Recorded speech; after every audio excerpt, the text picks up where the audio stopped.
જે વિભાગ છે આ હોસ્પિટલ એના નિષ્ણાત ડૉક્ટર છે, પણ એ પહેલાં એક ખાલી જાણકારી આપી દઉં કે સમય એસી ચાલુ છે તો વોશરૂમ પણ છે ગેટની બહાર નીકળતા જમણા ઉપર લેડીઝ જેન્ટ્સ અલગ અલગ.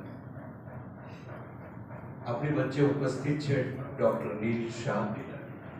હું શ્રી ગઢવી સાહેબને વિનંતી કરીશ કે તેઓ શ્રી આપણી પરંપરા પ્રમાણે એમનું સન્માન કરશે. સાથે સાથે હું યોગેશ ભટ્ટ અને બહેન શ્રી પ્રજ્ઞાબેનને વિનંતી કરીશ કે તેઓ આપણા સ્મૃતિ ચિહ્ન તરીકે પુસ્તકો આપીને માનની શ્રી શાહ સાહેબને સન્માન કરશે.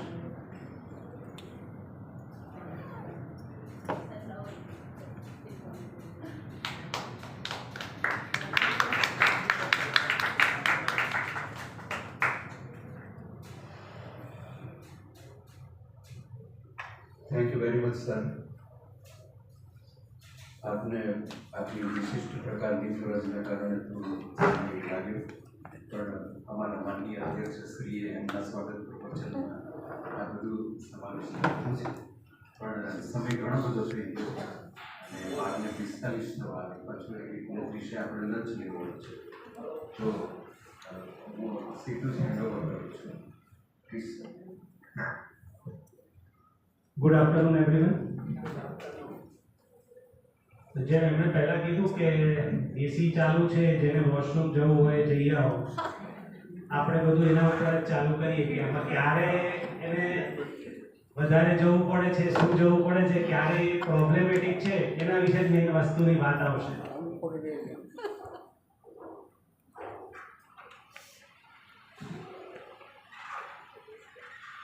સૌથી પહેલા આપણે ખાલી કિડનીની રચના જોઈ લઈએ, એક બેઝિક, જેથી આપણને ખબર પડે કે આપણી બોડીમાં છે શું અને એમાં થાય છે શું. આપણા જોડે બે કિડની છે, એમાંથી આવતી નળી જેને યુરેટર કહેવામાં આવે છે, which is around 25 centimetre long. ત્યાંથી નીચે બ્લેડર આવે છે અને ફિમેલમાં યુરેથ્રા 4 સેન્ટીમીટર હોય છે અને યુરિન બહાર આવી જાય છે આપણે જ્યારે કરીએ તો. જે નળી જે હોય, જ્યારે પુરુષોમાં એક વસ્તુ 20 સેન્ટીમીટર લાંબી હોય છે, ત્યાં વચ્ચે પ્રોસ્ટેટ આવેલું હોય છે.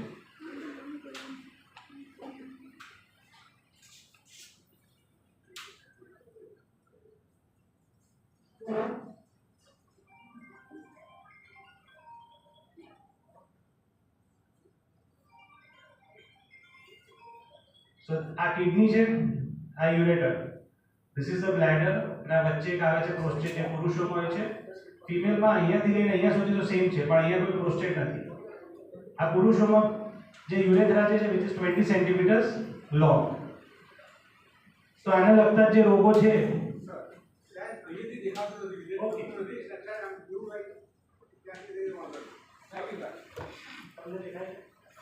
આગળ આવતા ને દવે સાહેબ, આગળ આવતા. આ લઈ લો ને. આખી લાઈનનો પ્રોબ્લેમ છે. અચ્છા, હા, આખી લાઈનનો પ્રોબ્લેમ છે.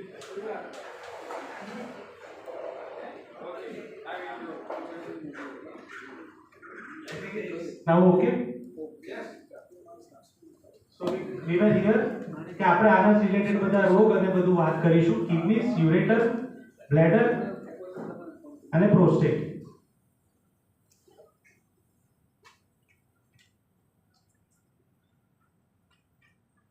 સૌથી પહેલા પથરી.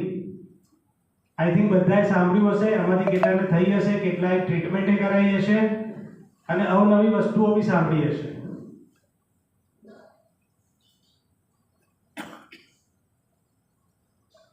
તો પથરી છે એ આપણને કઈ રીતે ખબર પડે? તો એના જે આપણે સિમ્પટમ્સ કહીએ, એના જે ચિહ્નો જે છે, તમને પડખામાં દુખાવો થવો, ઉલટી, તાવ, ઠંડી લાગીને તાવ આવવો, પેશાબમાં બળતરા થવી, પેશાબમાં લોહી આવવું, પેશાબ વારે ઘડીએ જવો, અને ઘણીવાર રિફર્ડ પેન હોય. અહીંયાથી હોય તો તમને બીજે ક્યાંક નીચેની બાજુ દુખતું હોય, તમને એમ લાગે છે કે મને નીચે ટેસ્ટિસમાં દુખે છે કે ટીપ ઓફ ધ પેનિસ પર દુખે છે. તો that is sometimes related to the stone. અને ઘણીવાર એવું હોય છે કે આપણે હેલ્થ ચેકઅપ માટે ગયા કે ગમે તે કરાવવા ગયા અને સોનોગ્રાફી કરાવી અને એમાં પથરી આવે. ઘણીવાર એમાં બહુ મોટી પથરી બી આવતી હોય છે. So those R silent killers. એમાં આપણને કોઈ ચિહ્નો મળતા નથી, એ એની રીતે ડેવલપ થતી હોય છે. ઘણીવાર ચિહ્નો આપણને બહુ વર્ષો પહેલા થયું હોય કે ભાઈ આ તો બેક પેઇન છે, દવા લઈશું એટલે પતી જશે, અને એમાં એ વસ્તુ આપણે ટેસ્ટ કરાવતા નથી, દવા લઈ લઈએ છીએ અને પતી જાય છે. So those are all the silent killers. તો તેના માટે આપણે જે ટેસ્ટ કરાવવા જોઈએ, આ ચિહ્નો આવે તો આપણે ડોક્ટરને મળવું જોઈએ. First of all you need two see the urologist. તો એ તમને આગળ ટેસ્ટ કરાવે. અત્યારના જમાનામાં બધા સૌથી પહેલા સોનોગ્રાફી બધાને ખબર છે. બહુ વર્ષો પહેલા એક્સરે ને ચાલતું હતું, હવે એક્સરે બી બહુ ઓછા થઈ ગયા છે. Everybody does the ultrasound. ઘણીવાર તો જાતે જઈને જ કરાવી આવે છે, કોઈ ડોક્ટરની જરૂર બી હોતી નથી. પણ એનાથી બી સારો એક ટેસ્ટ છે, that is the CT scan, જે આપણને પથરી જાણવા માટે સૌથી સચોટ માધ્યમ છે. બીકોઝ એમાં આપણને પથરીની લોકેશન, જે આપણે તમને એનાટોમી બતાવી એમ કિડનીમાં છે, થેલીમાં છે, વચ્ચે નળીમાં છે, ક્યાં છે, એ એક્ઝેક્ટ આપશે. એક્ઝેક્ટ સાઇઝ એટલે 3 ડાયમેન્શનલ આપશે. કોઈ બી વસ્તુ આપણે કહી દઈએ છીએ કે ભાઈ 10 mm ની પથરી હતી ને 5 mm ની પથરી હતી, but that is only one dimension. We don't know the all the dimensions. ઘણીવાર એવું થાય કે પથરી મોટી બી હોય, બીજો ડાયમેન્શન મોટો બી હોય, પણ આપણને સોનોગ્રાફીમાં નથી પકડાતો. ઘણી બધી વાર સોનોગ્રાફીમાં એક જ ડાયમેન્શનમાં પ્રોબ્લેમ થાય છે. હવે આ એક એવી વસ્તુ છે, સોનોગ્રાફી અને સીટી સ્કેનનો તફાવત તમને એક સિમ્પલ કહું તો તમારો પાસપોર્ટ સાઇઝ ફોટોમાં તમે છો એવું ને એવું જ દેખાશે, જ્યારે સોનોગ્રાફીમાં એ તમારો સાઇડ ફેસ છે, જેમાં તમે કોઈકવાર વિરાટ કોહલી જેવા દેખાવ છો તો કોઈકવાર ઋતિક રોશન જેવા દેખાવ છો. એ તમે સમજી શકો છો કે ઓલ થિંગ્સ આર ડિફરન્ટ, કારણ કે બધે ડાયમેન્શન સરખા નથી આવતા. સો નોન કોન્ટ્રાસ્ટ સીટી સ્કેન સૌથી સારામાં સારો અને સચોટ ટેસ્ટ છે. નોન કોન્ટ્રાસ્ટનો મતલબ એ કે ઘણીવાર આપણે સીટી આઈવીપી કહેતા હોય જેમાં ડાઈ આપીને કરીએ છીએ. એ સારો છે, પણ આપણે દરેક વખતે જરૂર પડતી નથી. સાદો CT scan initially first is the best thing. કદાચ જરૂર હોય ઓપરેટિવ ઇન્ફોર્મેશન માટે સીટી આઈવીપી જોઈતું હોય છે. તમારે એના માટેની દવાઓ, તમને કોઈ બી દુખાવો થાય સૌથી પહેલા આપણે દવાઓ લઈએ છીએ, અને મેક્સિમમ જઈને આપણે પહેલા નાઇક્લો કે ડેનપી વધારે નામ સાંભળ્યું જશે, એ જ લઈએ છીએ. પણ એ પથરી કાઢતી નથી, એ ખાલી દુખાવો ઓછો કરે છે, કિડની ફેલ કરે છે. સો અમે જનરલી નથી આપતા જ્યાં સુધી જરૂર ના પડે ત્યાં સુધી. સો એન્ટીસ્પાઝમોડિક્સ એટલે બીજી આવે છે કે જે કિડનીને નુકસાન નથી કરતી તેવી દવાઓ આપીએ કે જેથી દુખાવો ઓછો થાય. અને નાની હોય પથરી તો આપણે ઘણીવાર એને મેડિકલ એટલે કે દવાઓથી બી કાઢવાનો પ્રયત્ન કરીએ છીએ, પણ એ કઈ સાઇઝની પથરી હોય તો 6 mm જેટલી હોય કે તેનાથી ઓછી હોય તો આપણે એના માટે ટ્રીટમેન્ટ આપીએ છીએ. પણ એ ટ્રીટમેન્ટ બી એક સમય સુધી અપાય, તેનાથી આગળ ના અપાય. સો ઓલવેઝ તમે એ ટ્રીટમેન્ટ 10 દિવસ સુધી લીધી, તમને કોઈ તકલીફ હોય તો ફરીવાર ટેસ્ટ કરાવીને જોવું પડે કે પથરી નીકળી છે કે નહીં. ઘણીવાર એ ત્યાં સાયલેન્ટ બનીને ત્યાં પડી રહે છે. હવે આવી રીતે ઘણીવાર પડેલી પથરી કિડની ફેલ થયા પછી સાવ પરુવાળી થયા પછી કિડની કાઢવાનો વારો આવે છે.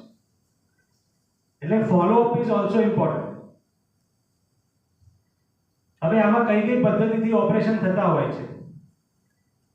આમાંથી કેટલા ઓપરેશન પથરીના કરાયા છે? 1 2 કઈ પદ્ધતિથી કર્યું છે? લેસરથી આપણે લેપ્રોસ્કોપી કહીએ ને. હા, દૂરબીનથી લેઝરથી તોડ્યું. હા, ઓકે. સો લેપ્રોસ્કોપી નથી હોતી. એ લેપ્રોસ્કોપ એટલે આપણે અહીંયા ચેકો મૂકી અને અંદર જઈએ, એને એન્ડોસ્કોપી કહેવાય. ફર્સ્ટ ઓફ ઓલ એમાં આપણે એકદમ પતલું દૂરબીન પેશાબના રસ્તેથી જ જાય.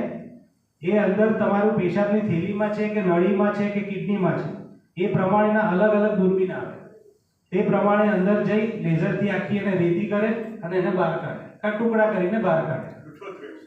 ના, લિથોટ્રિપ્સીનો મતલબ સિમ્પલ તમને ભાષામાં સમજાવું. લિથોટ્રિપ્સી એટલે સ્ટોન તોડવાનું. લિથો મીન્સ સ્ટોન, ટ્રિપ્સી એટલે એને તોડવાનું. હવે એના માટેની આ બધી પદ્ધતિઓ છે, બરાબર. હવે જે તમે જે સમજો છો લિથોટ્રિપ્સી એ ESWL જે બહારથી કિરણોથી તોડે છે, જે આખા ગામમાં બધા કહે છે લેઝરથી તોડી, જે એમાં એકચ્યુઅલી હજી સુધી વિશ્વમાં એવું લેઝર જ નથી. એ કિરણો છે, ઇલેક્ટ્રોહાઇડ્રોલિક કિરણો કે ઇલેક્ટ્રોમેગ્નેટિક કિરણો, જે બે યુઝ થાય છે. એના આગળના ઓલ્ડર વર્ઝન્સ તો બધા બંધ થઈ ગયા છે. આ બે વસ્તુ અત્યારે યુઝમાં છે. એ તમને બહારથી આપે, ઇમ્પિડન્સ, ક્રેકિંગ અને પછી એ તૂટે રીતે નીકળે. પણ એમાં નીકળી જ જાય એવું ગેરંટી નથી હોતી. એક પથ્થર છે થોડો મારો કેટલા ટુકડા થશે કોઈ કહી શકે? ના કહી શકે. એક નાનો થયો, એક મોટો થયો, આખું ચૂરો થઈ ગયો, that we cannot say. So એનો stone free rate is also less. 3 વાર આપે તો બી 67%. સામે બીજું નળીમાં નીચેની બાજુ છે તો એનું દૂરબીન અલગ હોય છે, તેમાં જેને યુઆરએસ કહેવામાં આવે,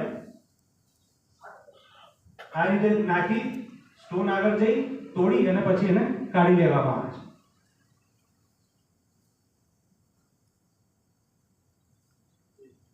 આ એક લેટેસ્ટ પદ્ધતિ છે કે જેમાં કિડનીમાં બી 2 સેન્ટીમીટર સુધીના પથરા હોય ને તો જે હોલ પાડવો પડતો હતો તે નથી પાડવો પડતો. આ આખું દૂરબીન વડે એવું હોય છે જે અંદર જઈને વળે છે, પછી અંદર લેઝરથી એને આખી રેતી કરે છે અને પછી કાઢી નાખે છે. એને આરઆઈઆરએસ કહેવાય છે. આ સૌથી લેટેસ્ટ છે. એમાં બી હજી ઘણા બધા એડવાન્સીસ આવે છે, શીથના એડવાન્સીસ ને બધું.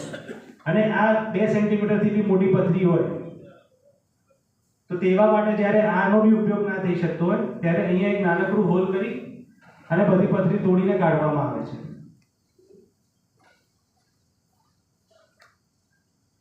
બીજું એક બહુ મોસ્ટ કોમન હવે આપણે જે બધાને થતું હોય છે યુરિનમાં ઇન્ફેક્શન. આમાંથી કોઈ એવું નહીં હોય કે જેને જીવનમાં એકવાર નહીં થયું હોય, ઓલમોસ્ટ. તો એમાં આપણે લક્ષણો શું હોય છે? એક તો પેશાબમાં બળતરા થાય, વારે ઘડીએ પેશાબ જવું પડે, તાવ આવે, કોઈકવાર લોહી પડે અને એકદમ દોડીને જવું પડે. અને ઘણીવાર દુખાવો થતો હોય છે. હવે એવા કિડનીમાં વધારે ઇન્ફેક્શન થઈ ગયું હોય તો પાયલોનેફ્રાઇટિસ કહેવાય. ડાયાબિટીસ વાળા પેશન્ટોમાં ઘણીવાર વધારે થતું હોય છે આ બધી વસ્તુ. એના કારણે આખું તમારી કિડની ફેલ થવાના ચાન્સીસ વધી જતા હોય છે.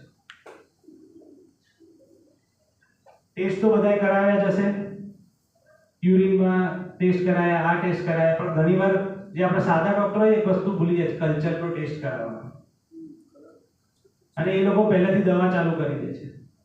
જ્યારે યુરોલોજિસ્ટ જોડે જાવ એ પહેલા કલ્ચરના ટેસ્ટ માટે અપાવે છે અને એ દિવસે દવા ચાલુ કરે છે, પણ ટેસ્ટ અપાઈને પછી દવા ચાલુ કરે છે.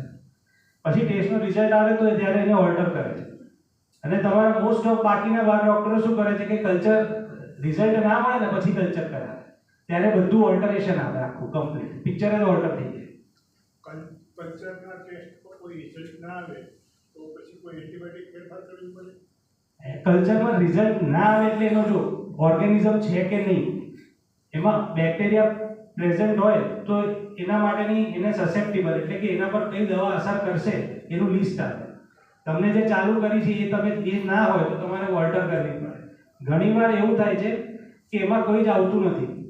તો એ કઈ પરિસ્થિતિ છે કે જેમાં તમારે સ્ટરાઇલ પાયુરિયા કહેવાય કે પસેસ પોઝિટિવ આવે પણ આમાં કશું આવે નહીં. તો ટીબી છે, ફંગલ ઇન્ફેક્શન છે, કોઈ ઘણીવાર વાયરલ ઇન્ફેક્શન થાય છે, ઘણીવાર પથરી હોય તો બી એવું પિક્ચર આવે. આપણે ઇન્ફેક્શન તરફ જતા હોઈએ પણ ઘણીવાર પથરી હોય એવું બી થઈ શકે. સો આ બધી વસ્તુમાં સ્ટરાઇલ પાયુરિયા કહેવાય છે કે ભાઈ તમારે પસેસ પોઝિટિવ આવે પણ આમાં કશું પકડાય નહીં. એના માટેના આગળના એના ટેસ્ટ કરાવવા પડે કે યુરિનને આપણે ટીબીનો ટેસ્ટ છે કે નહીં, ફંગલનો ટેસ્ટ છે કે નહીં, અને સાથે સાથે એની દવા કરવી પડે. ઘણીવાર કોઈ જ ઓર્ગેનિઝમ ઇનહેરન્ટ ઓર્ગેનિઝમ હોય જે બહાર ના આવતું હોય પણ એ અંદર દિવાલ પર ચોંટેલું જ રહેતું હોય, તો તેવા માટે એની અલગ દવાઓ આવતી હોય છે, એ આપણે ચાલુ કરવી પડે. It is curable. મારા જોડે અત્યાર સુધીમાં કોઈ પહેલું આમ સીધું સ્ટ્રેટ ફોરવર્ડ નથી આવ્યું. હું આખા અમદાવાદમાંથી જેટલા ખરાબ કે જેને વારે ઘડીએ થતા હોય, જેને બહુ જ પ્રોબ્લેમ હોય એવા જ મારા જોડે કેસ આવે છે અને અમે બધા સોલ્વ કરીએ છીએ. આજે ઘણા બધા એવા પેશન્ટ છે કે જે વિદેશથી બી આવે છે, નથી સોલ્વ થતું, અમે સોલ્વ કરીને મોકલીએ છીએ વિધાઉટ એની સર્જિકલ પાર્ટ.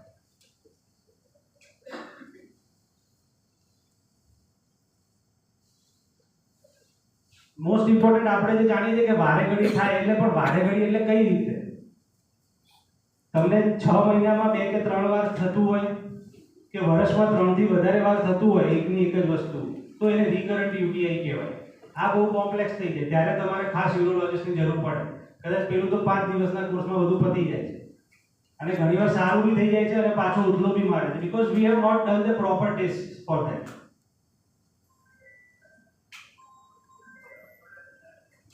બીજી એક બહુ મોસ્ટ કોમન વસ્તુ જે આપણે જોવા મળે છે એ પુરુષોમાં પ્રોસ્ટેટ એન્લાર્જમેન્ટ. બધાએ સાંભળ્યું જ હશે આ વસ્તુ, કારણ કે આપણે બધા અત્યારે જેટલા બેઠા છે almost we are of the age કે જેને કંઈક ને કંઈક ના પ્રોબ્લેમ હશે. હવે આમાંથી એટલા કેવા એટલા છે જેને રાત્રે ઊંઘ્યા પછી યુરિન જવા માટે ઊભા થવું પડે છે. ઓલમોસ્ટ બધા તે ઉંમર સાથે નોર્મલ છે? નો, આ ઉંમર સાથે નોર્મલ નથી. ઇવન તમને રાત્રે ઊંઘમાં એક વાર બી જવું પડે તો that is also not normal.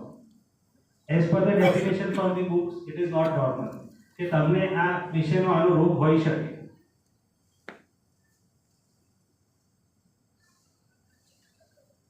તો આપણે આમાંથી ઘણી બધી વસ્તુઓ તમને લોકોને થતી જશે. You can see for it. આનું સ્કોરિંગ થતું હોય છે, એમાં તમારા કેટલા પોઈન્ટ્સ આવે છે, that basis we decide the treatment. એક તો તમને યુરિન વારે ઘડીએ જવું પડે. વારે ઘડીએ યુરિન જવું પડે એનો મતલબ શું? 5-5 10-10 મિનિટે કે કલાકે જવું પડે તો આપણને ખબર જ છે. પણ ડ્યુરિંગ ધ ડે ટાઈમ તમારે 6 કે 7 વારથી વધારે જવું પડે તો તેને ઇન્ક્રીઝ ફ્રીક્વન્સી કહેવાય. હવે જે લોકોને કલાકે જવું પડે તો ખબર જ હોય કે ભાઈ મારે વધારે જવું જ પડે, પણ ઘણા લોકોને 1.5 કલાક વાળાને અંદાજ નથી હોતો કે કેટલી વારને મારે વધારે ગણવું. સેકન્ડ, તમને એકદમ દોડીને જવું પડે, લાગ્યું છે મારાથી રોકાશે નહીં, અત્યારે જવું પડશે. અને આમાં ઘણા વખત એવું બી થાય કે જતા 2 ટીપા પડી બી જાય. That is common. નોકચુરી મેં તમને કીધું રાત્રે ઊંઘ્યા પછી, રાતનો દરમિયાન એટલે 8 થી 10 માં આપણે જાગતા હોય ટાઈમ નહીં, ઊંઘ્યા પછી જો એક વાર બી વધારે જવું પડતું during hour 8 hours sleep, 7 to 8 hours whatever is our sleep time, so that is considered as abnormal. તમને એવું લાગે કે હું જઈને આવ્યો હજી મારે ફરી વાર જવું પડશે. રાત્રે 2 થી 3 વાર જવું પડે તો એવું લાગે એબનોર્મલ કહેવાય. યસ. અચ્છા, એટલે પ્રોસ્ટેટ એટલે ડાયાબિટીસને કારણે પોસિબલ છે. there are a lot of things. Diabetes છે તમારો અનકન્ટ્રોલ છે, કંટ્રોલ છે, all the co-factors needs to be seen. કોઈ બી એક વસ્તુ ઉપર તમે ના મૂકી શકો. અને ડાયાબિટીસમાં બી તમને વારે ઘડીએ જવું પડે તો 24 કલાક વારે ઘડીએ જવું પડે, એકલા રાત્રે જ કેમ જવું પડે? પ્રોસ્ટેટ હોય ને વારંવાર રાતે જવું પડે અને એની દવા ચાલુ હોય તોય જવું પડે તો એનું શું થાય? તો પછી સર્જરી પર આવવું પડે. પણ દવા કઈ ચાલુ છે, એમાં હવે કોમ્બિનેશન દવા ચાલુ કરવાની છે, શું કરવાનું છે, ઘણી બધી વસ્તુઓ છે. what we see is only one part, what we see is all the part. Sonography એવું કહેતું હોય કે ભાઈ સ્લાઇડ એનલાર્જ છે, સર્જરીની જરૂર નથી. સાઇઝ અને ઓપરેશનને કોઈ લેવા દેવા નથી. પહેલી જે કોમન ગેરમાન્યતા છે એ, મારા જોડે 140 ગ્રામના પ્રોસ્ટેટ વાળા છે જેને કશું જ નથી ચાલતું. નો ઓપરેશન, ખાલી દવા એ બી અડધા ડોઝમાં ચાલે છે. અને એવા બી છે કે જેને 30 ગ્રામનું પ્રોસ્ટેટ છે, 25 ગ્રામનું પ્રોસ્ટેટ છે, ઓપરેશન કરવું પડે. I will come to that part કે સાઇઝ અને ઓપરેશનને કોઈ જ લેવા દેવા નથી. Zero. there is no correlation. પેશાબ ચાલુ કરવામાં વાર થવી, ઘણીવાર તમે ઊભા રહો, અંદર 10 15 20 સેકન્ડ ઊભા રહો, 25 સેકન્ડ ઊભા રહો, પછી પેશાબ ચાલુ થાય. ઘણીવાર જોર કરવું પડે કે પેશાબની ધાર પતલી થાય. અને ઘણીવાર એવું હોય કે વારે ઘડી ઇન્ફેક્શન જ થતું રહેતું હોય તમને, કારણ કે પેશાબ અંદર ભરાઈ રહે છે, ખાલી નથી થતો.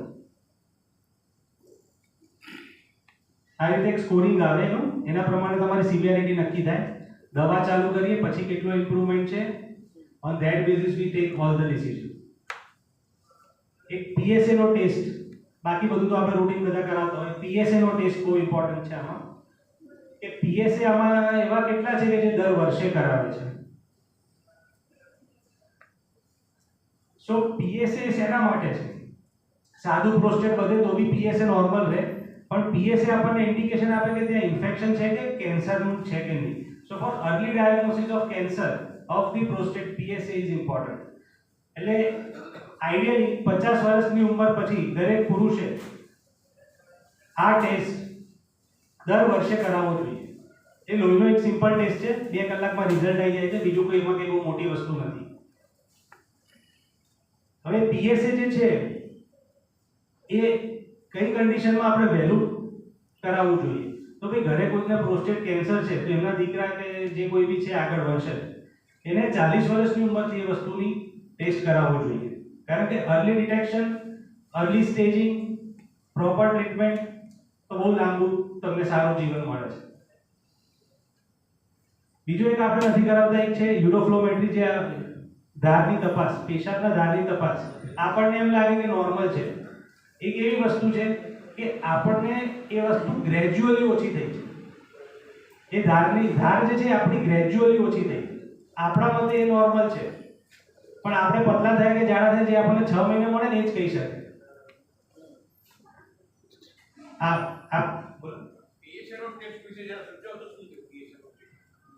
PSA ટેસ્ટ એટલે એ લોહીનો ટેસ્ટ છે, પ્રોસ્ટેટ સ્પેસિફિક એન્ટીજન કહેવાય છે, જે પ્રોસ્ટેટના દ્રવ્યોનું હોય છે. એ સાદું પ્રોસ્ટેટ વધે તો એ વધતો નથી, એટલો ને એટલો તમારો નોર્મલ રહેશે 4 થી નીચે. પણ જ્યારે એ કેન્સર હોય છે ત્યારે એ સેલ ડિસ્ટ્રક્શનના કારણે એ બહાર તમારા લોહીમાં વધારે આવે છે. So that gives us the indication કે તમારે આગળ કેન્સર તરફ એના ટેસ્ટ આગળ કરાવવા જોઈએ. અને નોર્મલ રહે તો તમે સાદું પ્રોસ્ટેટ સમજીને બી આગળ વધી શકો છો. સાહેબ રિપોર્ટ કરાવીએ પ્રોસ્ટેટ નોર્મલ આવે છે, છતાં રાત્રે 5-6 વાગે જવું પડે. એનું કારણ શું હોય શકે? ઓવર એક્ટિવ બ્લેડર કહેવાય એને. પેશાબની થેલી ચંચળ થઈ ગઈ હોય, કાં તો તમારી ધાર પતલી હોય તો તમારે પેલું યુરેથ્રામાં સ્ટ્રક્ચર હોઈ શકે. ફ્લો પણ બરોબર છે તો ઓવર એક્ટિવ બ્લેડર કહેવાય એને. એના પછીનું આ યુરોડાયનામિક સ્ટડી જે છે એ આપણને આ બધા માટે ગાઈડ કરે કે તમારા પેશાબની થેલીના પ્રેશર્સ એ ચેક કરે, ઇન્ક્લુડિંગ કારણ કે ઘણીવાર આપણને ખબર નથી હોતી અને આપણે પેટના જોડે જ પેશાબ કરતા હોઈએ જે પેશાબની થેલીનું ઇનહેરન્ટ પ્રેશર નથી હોતું. તો ત્યારે આપણને ખબર પડે. ઘણીવાર ચંચળ થઈ ગયું હોય તો જેમ એમણે કીધું વારે ઘડીએ જવું પડે. ઘણીવાર ખાલી જ ના થતું હોય, ભરાયેલું જ રહેતું હોય તો બી પછી અમુક ટાઈમે એની મેતે તમને આવે, થોડોક પેશાબ થાય પછી પતી જાય. તો એના માટે જ છે આજે મેં એસ્ટ્રિક કરીને લખેલો છે યુરોડાયનામિક સ્ટડી.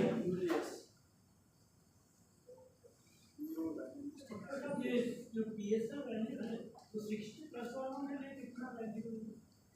60+ वालों के लिए वैल्यू रखती है, 80+ के बाद ज्यादा वैल्यू नहीं रखता है, because PSA even if it is more after 80 years unless and until the life expectancy as per the government criteria 10 years से ज्यादा है तो ही इसका सर्जरी करते हैं. अदरवाइज इसमें इम्यूनोथेरेपी और ड्रग्स आर वेरी गुड. और अगर उसका लाइफ स्पान एज पर दी अपना गवर्नमेंट के हिसाब से अगर 10 साल से कम है तो हम सर्जरी के लिए उसको प्रपोज ही नहीं करते, because even this are very slow growing cancers. Cancer of the prostate is slow growing, so even after 80 if you are diagnosed आपको मौत इसकी वजह से नहीं होने वाला है. उसका कितना वैल्यू है? जैसे 4 वैल्यू आपने 4 is normal. Normal for which age? It is not up to ऐसा एज के ज्यादा उसका होता नहीं है. For all the ages it is up to 4 is normal.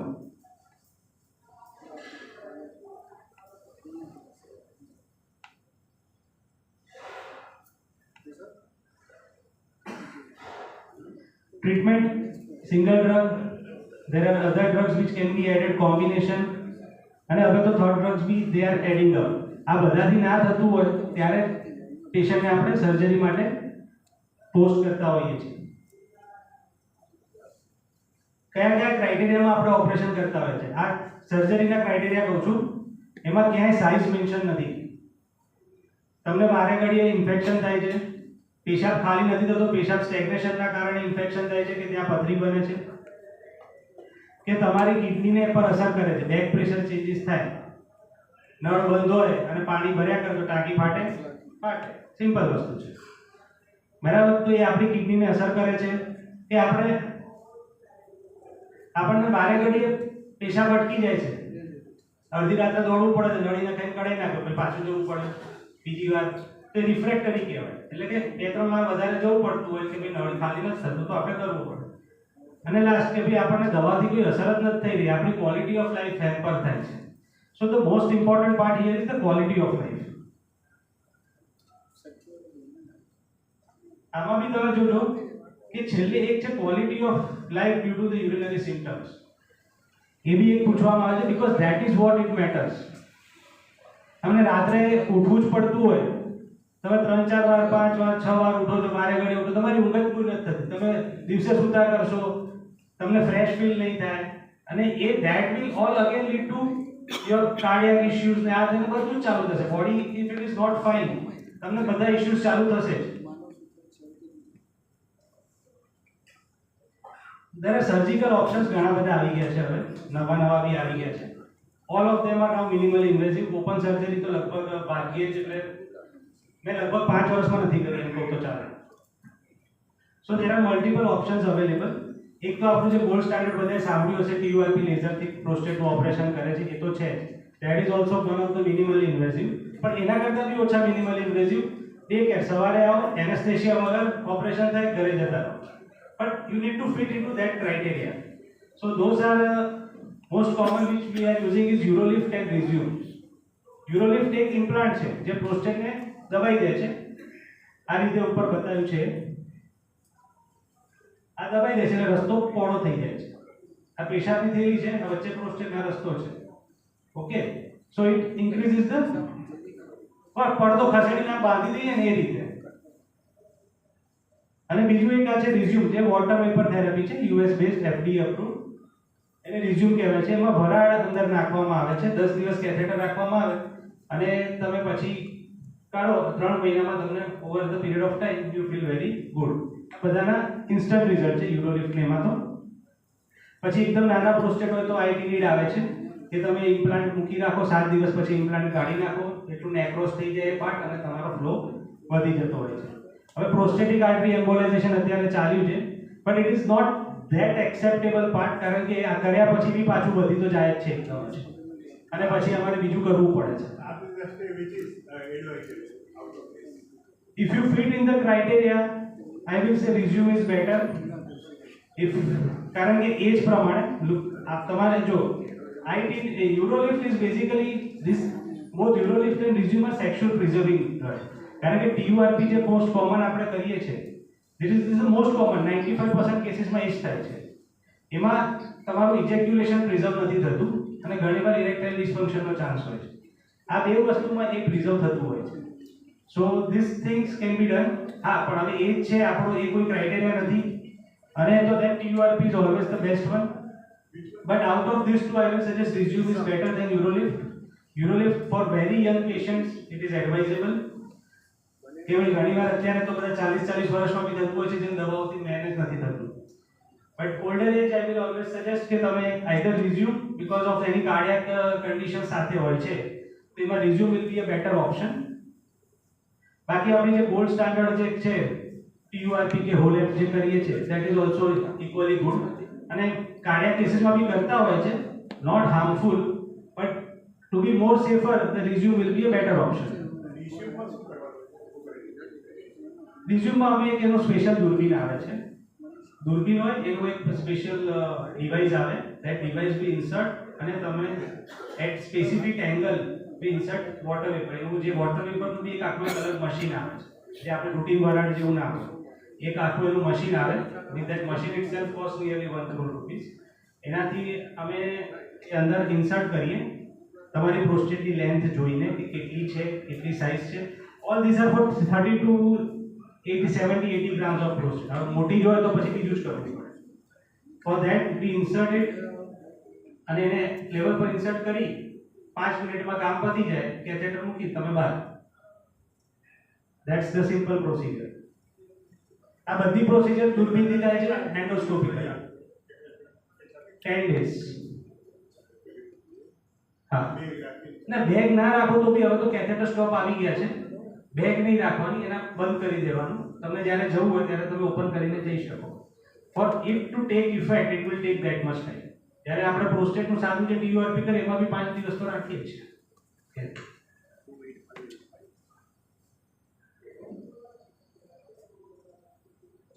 બીજું એક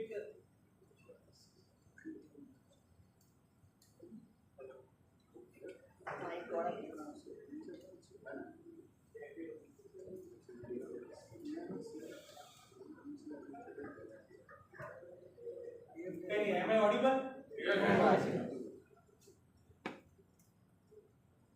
હવે structure disease of the urethra, આ મેલ ફિમેલ બધામાં થતું હોય છે. ફિમેલમાં સ્ટીનોસિસ કહેવાય, મેલમાં સ્ટ્રક્ચર કહેવાય.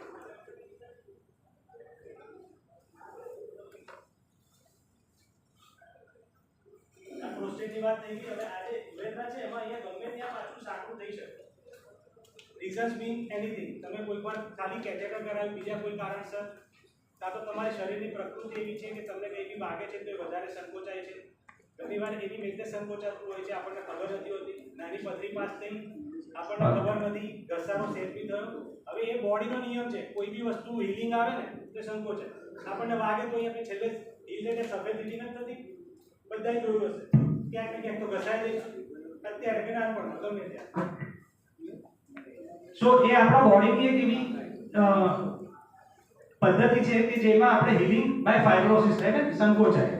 તો કોઈ બી કારણસર અહીંયા સંકોચ થાય, જેમ આમાં છે એવી રીતે નળી સંકોચાઈ જાય, તો આમાં થાય શું કે ઘણીવાર પેશાબ ભરાયેલો ના રહે. પેશાબ તમારે થઈ જાય પણ અંદર ઊભા જ રહેવું પડે, ધીરો ધીરો ધીરો ધીરો ધીરો પેશાબ આવે. અને ઓકેશનલી એવું થાય કે પેશાબ સાવ અટકી જાય, જે એકદમ લાસ્ટ સ્ટેજમાં અટકી જાય. પણ એકદમ ધીરો ધીરો ધીરો પેશાબ એકદમ ધીરો થતો જાય.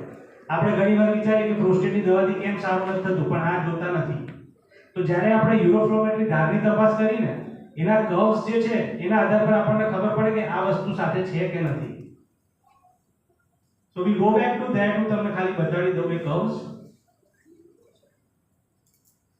આ રીતનું કર્વ આવે ને તો ધાર તમારી સ્ટ્રક્ચરના કારણે આવે. જ્યારે આ બાકી બધી પેટર્ન જે છે આ નોર્મલ છે આવી, but this patterns are mostly because of the prostate.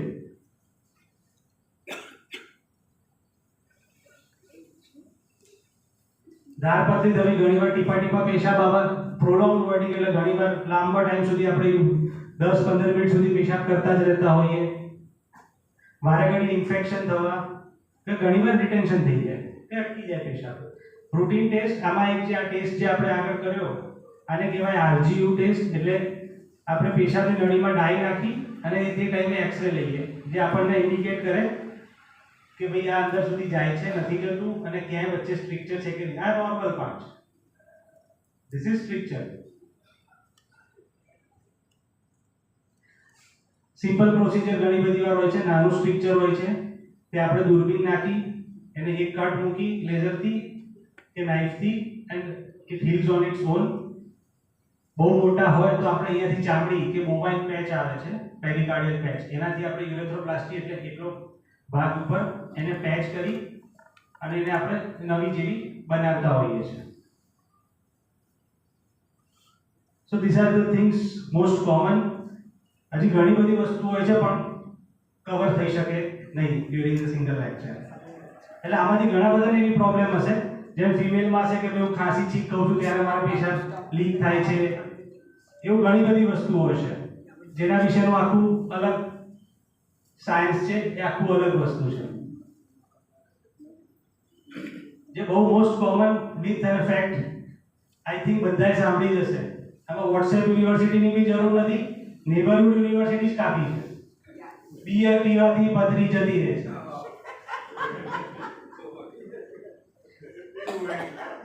બરાબર ને? વોટ્સએપ ની બી જરૂર નથી, આ તો બાજુવાળા બધા લઈને કહી જશે. પણ એ ખોટી વસ્તુ છે. બિયર ખાલી ડાયુરેસિસ કરે છે. ડાયુરેસિસ એટલે પેશાબ વધારે જવાનું કરે છે. પાણી પીશો તો બી એ જ કામ કરે છે, પણ બિયર વધારે ટાઈમ લેવાથી એ પોતે પથરી કરે છે.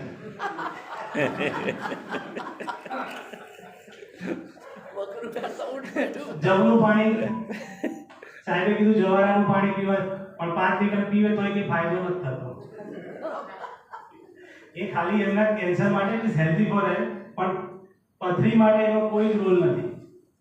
There is no role for expulsion of the stone. કારણ કે સ્ટોન આપણે એમ વિચારીએ કે ગ્રેવિટી નીચે આવે છે તો આપણે ઊભા છે ત્યાં સુધી બધા નીચે ના આવીએ, કેમ નથી આવતા? તો that is wrong. A notion જ રોંગ છે કે ગ્રેવિટીથી આવવાનું હોય તો આવી જ જાય, પણ ગ્રેવિટી નથી જ કામ કરતી તો પછી વાત જ નથી આવતી. હું તો દિવસનું 6-7 લીટર પાણી પી જાઉં છું, પણ મારે તો પથરી થાય જ નહીં, પથરી નીકળી જ જાય. પણ તમારે કેટલી પાણીની જરૂર છે પહેલા એ તો જાણો. એ બધાની અલગ અલગ રિક્વાયરમેન્ટ છે. આજે આપણે એસીમાં બેઠા છીએ, આપણી રિક્વાયરમેન્ટ અલગ છે. બહાર કોઈ રોડ ઉપર કામ કરે છે, એની રિક્વાયરમેન્ટ અલગ છે. તો આપણે બધા ખાલી એક વસ્તુ જાણીએ છીએ કે આપણે 10 થી 12 ગ્લાસ પાણી પીવું જોઈએ, 8 ગ્લાસ પાણી પીવો, ફલાણું પીવો, ઢીકણું પીવો, પણ કેટલું એડિક્વેટ છે આપણને નથી ખબર. સો એડિક્વેટ માત્રા માટે ઇન્ટેક ઇમ્પોર્ટન્ટ નથી, તમારો આઉટપુટ ઇઝ મોર ઇમ્પોર્ટન્ટ. તમારું દિવસનું 2.8 લીટર જેટલું યુરિન બને, that is considered as a normal. તમારે એટલું પાણી પીવું પડે, કારણ કે ઇનસેન્સિબલ લોસીસ ઘણા બધા હોય. પરસેવો થયો, શ્વાસ લો છો એમાં બી આપણે વોટર લોસ થાય છે. એક સિમ્પલ. સો હવે 2.8 લીટર મેજર તો કરવાના નથી, તો સિમ્પલ આપણો ક્રાઇટેરિયા કેવો કે મારું એડિક્વેટ ઇન્ટેક છે કે નહીં. તમારો યુરિન એકદમ પ્લેન ક્લિયર જેવો આવવો જોઈએ, કે માઇલ્ડ પેલ યલો એકદમ. એનાથી સહેજ બી કલર ચેન્જ થાય તો તમારે સમજવાનું કે કંઈક પ્રોબ્લેમ છે. વિટામિન્સ લેતા હોય તો એમાં ઓલ્ટર થાય છે, એ લીધા પછી જોવાનું, કારણ કે એ કલર વિટામિન બી કોમ્પ્લેક્સની દવા ખાઓ એટલે એકદમ ગાઢો પીળો કલરનો આવે, ઘણીવાર ઓરેન્જીશ બી થઈ જતો હોય છે. But this are the things. અમુક દવાઓ ટીબીની દવા ચાલતી હોય તો બી ઓરેન્જ આવે, પણ એ ઘણીવાર આપણે યુરિનનો ટેસ્ટ કરાવી લેવો કે બ્લડ નથી જતું ને એમાં. અને ડિહાઇડ્રેશનમાં બી એવું થાય કે યુરિયા તમારું વધે, તો ત્યારે આપણે ટેસ્ટ કરીને જોતા હોઈએ છીએ. So colour of the urine matters. સવારનો ફર્સ્ટ યુરિનમાં જનરલી ફેરફાર ના થવો જોઈએ. જો એ થતો હોય કે ભાઈ વધારે કલેક્ટેડ છે, તો એટલો મતલબ એવો છે કે તમારું એડિક્વેટ હાઇડ્રેશન નથી. બટ એટલીસ્ટ ઇવન આ સિંગલ ઓકેઝન એવું થતું હોય અને એના પછીથી નોર્મલ થતું હોય તો આપણે એને બહુ કન્સિડર નથી કરતા, બીકોઝ ઘણીવાર બહુ ટાઈમથી રોકેલો હોય પેશન્ટ, ઓવર રિટેન્શન હોય, તો પછી એનો કલર ઓલ્ટર થતો હોય છે. કમ્પ્લીટ ઊંઘ લીધી હોય તો શક્ય બની શકે, પણ થતું હોવું ના જોઈએ એ વધારે સારું. તો તમારે દિવસ દરમિયાન પાણી વધારે પીવું પડે. સાહેબ દૂધ નહીં પીવું કે પથરી નહીં થાય, મારે પથરી થઈ હતી, હવે મેં દૂધ બંધ કરી દીધું. કેલ્શિયમ બહુ હોય છે એનાથી તો થાય છે, પણ કેલ્શિયમ એકલું પથરી નથી કરતી. કેલ્શિયમ જ્યારે ઓક્ઝેલેટ જોડે બાઇન્ડ થાય ત્યારે પથરી કરે, એકલું કેલ્શિયમ પથરી કરતી નથી. હવે આની એક મેથડ એ છે કે કિડનીમાં થી બધું ડિઝોલ્વ થઈને નીકળવાનું જ છે, પણ જ્યારે કેલ્શિયમ ઓક્ઝેલેટ વધારે હોય અને કેલ્શિયમ જોડે બાઇન્ડ થઈ જાય ત્યારે પથરી બને. એ બી પાણીમાં જ્યારે એ કણથી બને છે, કોઈ દિવસ પથરી સીધી મોટી નથી બની જતી. તો જ્યારે ડિઝોલ્વ થઈ શકતી હોય, પાણી વધારે પીતા હોય તો ના થાય. ધ રીઝન બીંગ કે આપણે તમે સિમ્પલ વસ્તુ ભાષામાં સમજાવો તો તમે એક ગ્લાસ લો, મીઠું નાખો, કેટલા લિમિટ સુધી ઓગળે? એક લિમિટ સુધી ઓગળશે, પછી મીઠાનો ગઠ્ઠો થશે. એક સિમ્પલ આપણે વિચારીએ તો આ બી એ જ છે. તમારું એડિક્વેટ હાઇડ્રેશન ના હોય એટલે સેચ્યુરેશન વધે, સેચ્યુરેશન વધે એટલે પથરી થાય. એકલું કેલ્શિયમ રિસ્ટ્રિક્શનથી કશું નથી થતું. હા, તમે ઓવર પેલા જે સપ્લિમેન્ટ્સ લેતા હો એને આપણે ઓછા કરી શકતા હોય તો કરી શકીએ, પણ મેન એમાં કેલ્શિયમ ઓક્ઝેલેટની પથરી હોય તો આપણે ઓક્ઝેલેટ્સને થોડુંક રિડ્યુસ કરી શકીએ. ઓક્ઝેલેટ્સ એમાં વધારે હોય? તમારો નેક્સ્ટ ક્વેશ્ચન એ જ હશે.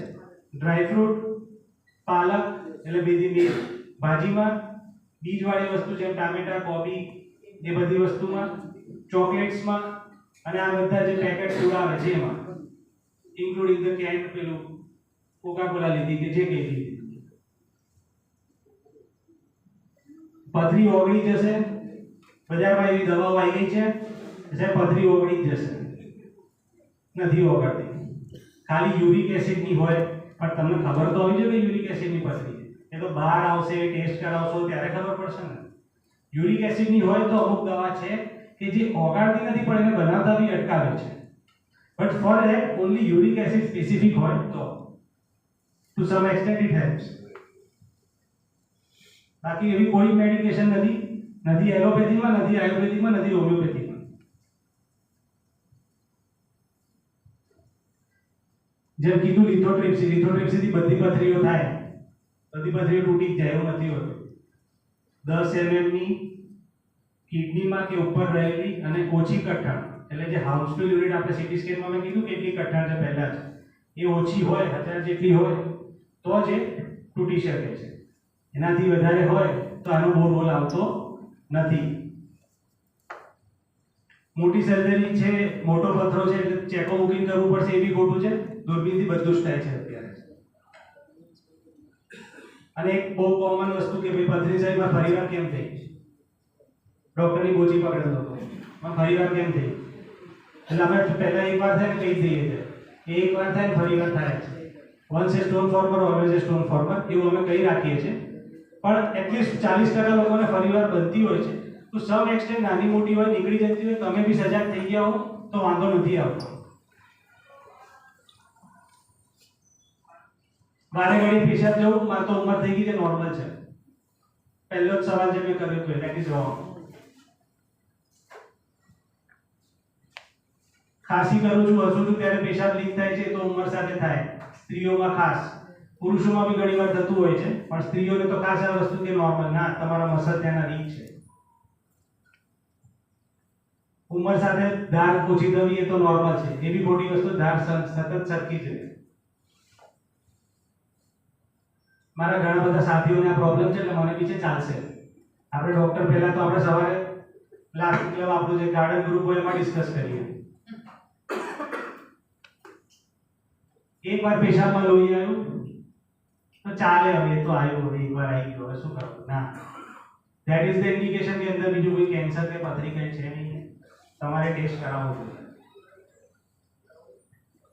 મેં રાત્રે તરબૂચ ખાધું હતું એટલે મારે તો આજે પેશાબ જવો પડે. રાત્રે છાશ પી લીધી એટલે 4 વાર ગયો. એ બધું આપણા પોતાના સાંત્વના આપીએ છીએ એ બધું નોર્મલ છે. અને ઘણી વાર લાલ કલરનો પેશાબ આવે તો કે રાત્રે તો મેં મીઠ ખાધું હતું ને એટલે આવ્યો હતો.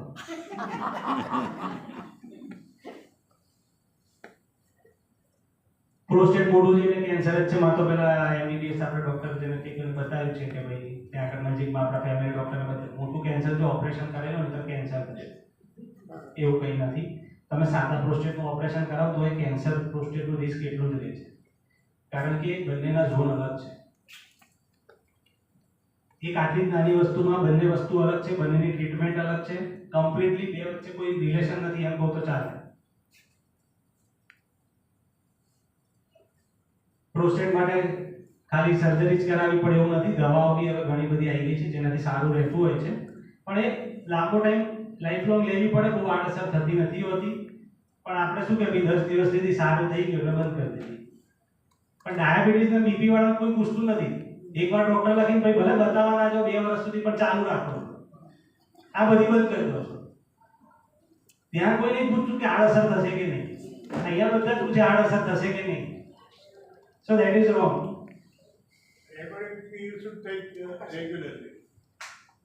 હા, રેગ્યુલરલી કોઈ ઇફેક્ટ નથી, કોઈ ઇશ્યુ નથી આવતો.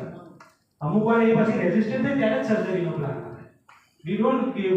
ઘણી વાર લાઈફ લોંગ ચાલે છે. ઘણા એવા પેશન્ટ 15 20 વર્ષથી લે છે, કોઈ ઇશ્યુ નથી. સો આ બધા સિમ્પટમ્સ છે જ્યારે તમારે યુરોલોજિસ્ટને બતાવવું જોઈએ. સો એ સમરાઇઝ કરેલા છે બધી ડિઝીઝના. Okay, thank you.